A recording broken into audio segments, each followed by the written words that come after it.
सभी भक्तों को जय श्री सीताराम, जय हनुमान जी महाराज की। आप सबको यह भली भांति विदित है कि आज के पावन समय पर चैत्र माह की पूर्णिमा को अनंत बलवंत हनुमंत लाल जी महाराज का प्राकट उत्सव हम लोग बड़ी आस्था से और बड़ी श्रद्धा से मनाते हैं। हनुमान जी महाराज के संदर्भ में जितना भी कहा जाए वो कम ही है। हनुमान जी के गुणों की चर्चा करके, हनुमान जी के चरणों में अपनी निष्ठा करके, उनकी भक्ति करके हम परमात्मा राघवेंद्र सरकार की अहेतुकी कृपा प्राप्त कर लेते हैं। हनुमान जी महाराज के जन्म के संदर्भ का वीडियो मैंने 1 या 2 दिन पहले आप लोगों के बीच में प्रस्तुत कर दिया। आज रामचरितमानस की एक चौपाई मेरे मन में आई। कौन सो काज कठिन जग माही, जो नहीं होत तात तुम पाही। ऐसा कौन सा कार्य है जिसको हमारे अनंत बलवंत हनुमंत लाल जी महाराज नहीं कर सकते। उदाहरण के रूप में जिस समय सुग्रीव पर्वत पर उपस्थित हैं, सभी वानर भालू पास में बैठे हैं, राम जी और लक्ष्मण जी जानकी की खोज करते हुए ऋषमुख पर्वत की ओर जब जाते हुए सुग्रीव को दिखाई पड़े तो सभय सुग्रीव ने राम जी से परिचय पूछने के लिए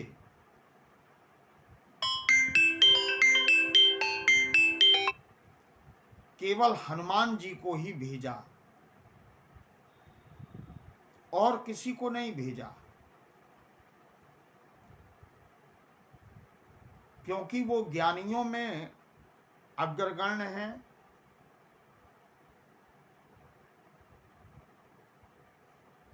राम जी का परिचय हनुमान जी के अतिरिक्त और कौन पूछ सकता है, कौन जान सकता है, कौन समझ सकता है। इसलिए हनुमान जी को भेजा। हनुमान जी मैत्री कराने में भी सर्वश्रेष्ठ गुण से संपन्न है। किस प्रकार से उन्होंने मित्रता कराई, दोनों को मिलाने में, दो पक्षों को एक करने में हमारे हनुमान जी महाराज की बुद्धिमत्ता का ही सूचक है, प्रमाण है। जिस समय सुग्रीव अपने कार्य को भूल गए, राज्य मिल गया और राज्य में आसक्त हो गए और राम जी के कार्य को भूल गए, वर्षा ऋतु समाप्त हो गई, शरद ऋतु आ गई,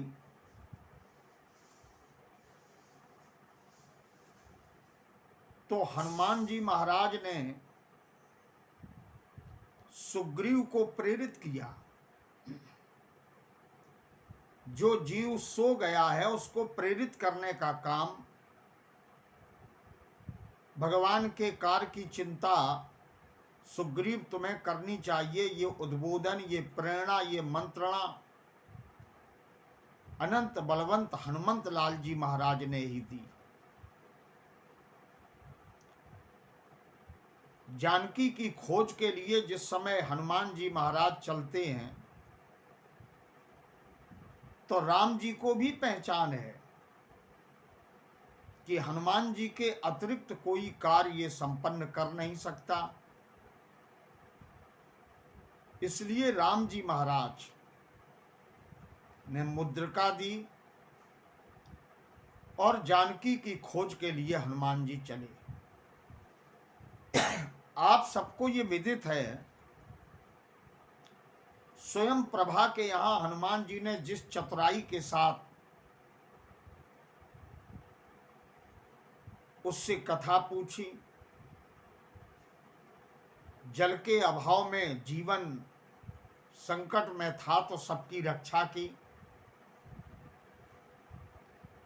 इसके बाद हनुमान जी महाराज ने लंका में जाकर के सीता मैया के सामने अंगूठी डाल करके, इसके पूर्व विभीषण से भेंट करके रावण के अभिमान को जिस प्रकार से पराजित किया, लंका जलाई।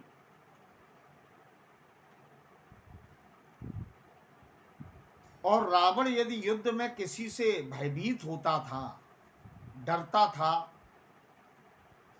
तो हनुमान जी से ही डरता था। ये कई ग्रंथों में प्रमाण है। लेकिन आज मैं इस वीडियो को कथा का रूप न दे करके केवल उनके चरणों में समर्पण की दृष्टि से और अनंत बलवंत हनुमंत लाल जी के जन्मोत्सव के संदर्भ में ही कुछ शब्द अपने समर्पित करते हुए अपने को धन्य करना चाहता हूं।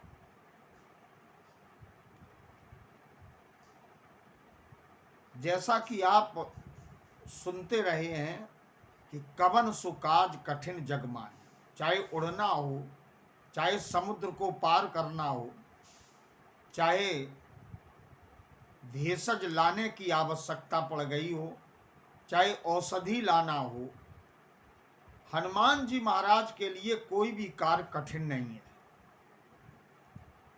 तो ऐसे महापुरुष, ऐसे महावीर, ऐसे मारुत तुल्य वेग वाले, ज्ञानियों में सर्वश्रेष्ठ, भक्तों में अग्रगण, परमात्मा राघवेंद्र सरकार के अनन्य सेवक हनुमान जी महाराज का आज जो पूजन करेगा, उनके प्रति जो आस्था समर्पित करेगा, हनुमान जी उस पर निश्चित ही कृपा करेंगे, ऐसा मेरा मानना है। जो भगवान के भी संकट को दूर कर सकते हैं वो केवल हनुमान जी हैं। यदि आप गंभीरता से चिंतन करें तो हम लोग हनुमान चालीसा में पढ़ते हैं, चारों जुग प्रताप तुम्हारा है प्रसिद्ध या प्रसिद्ध जगत उजियारा। सतयुग में हनुमान जी का अस्तित्व, उनका प्रभाव भगवान शंकर के रूप में प्रतिष्ठित है। त्रेता में हनुमान जी का प्रभाव आप सभी सुधीजन रामचरितमानस और अन्य ग्रंथों में भी पढ़ते रहे हैं। हमारे कवियों ने भी हनुमान जी की प्रशंसा में कोई कसर नहीं छोड़ी। बाल धी विशाल विकराल ज्वाल जाल मानो लंक लीलबे को काल रसना पसारी है। कवियों ने भी ऐसा लिखा। तो त्रेता में भी हनुमान जी महाराज की पूजा का महत्व है। अरे बड़ा छोटा सा उदाहरण है, जब कभी मार्ग में हमें भय लगता है तो हम किसी देवता का स्मरण न करके केवल हनुमान चालीसा सहज में ही पढ़ने लगते हैं। तो कहीं न कहीं हर जीव को ये विश्वास है कि भयाकांत स्थिति होने पर हमारे हनुमान जी हमें उस भय से मुक्त कर सकते हैं। मैं आपसे एक निवेदन करूं, एक चिंतन है। त्रेता में हनुमान जी महाराज भगवान राघवेंद्र सरकार के चरणों में बैठ करके अपनी भक्ति को प्रमाणित करते हैं। यदि कोई विनम्र है तो हनुमान जी से अधिक विनम्रता भी किसी में दिखाई नहीं पड़ती। चरणों में बैठ जाते हैं। तो सतयुग में भगवान शिव के रूप में, त्रेता में हनुमान जी के रूप में, और द्वापर में भी हनुमान जी का अस्तित्व पूर्ण रहा। त्रेता में राम जी के चरणों में बैठने वाले हनुमान जी, द्वापर में परमात्मा कृष्णचंद्र जी महाराज के रथ की पताका में बैठ करके भक्तजनों का कल्याण करते हैं और महाभारत के युद्ध को पूर्ण कराते हैं। वहाँ भी हनुमान जी की श्रेष्ठता, उनकी महिमा कम नहीं है। और कलयुग के लिए तो भगवती जानकी ने हनुमान जी को आशीर्वाद ही दे दिया। इसलिए चारों युग प्रताप तुम्हारा। हनुमान जी महाराज का अस्तित्व चारों युगों में है। चार पहर होते हैं दिन के, चारों पहरों में है। और वास्तव में हनुमान जी शंकर जी के ही अवतार हैं। ऐसे हनुमान जी महाराज की जो उपासना करता है,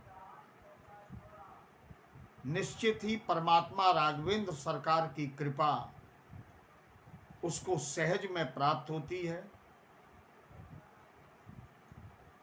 अतुलित बलधामम हेम शैलावदेहम धनुजवन कसानम ज्ञानी नामग्रगण्यम सकल गुण निधानम वानराणाम धीसम रघुपत प्रिय भक्तम वात जातम नमामि। मुझे एक प्रसंग याद आया। ब्रह्मर्षि वाल्मीकि ने राम जी को रहने के लिए जब स्थान बताए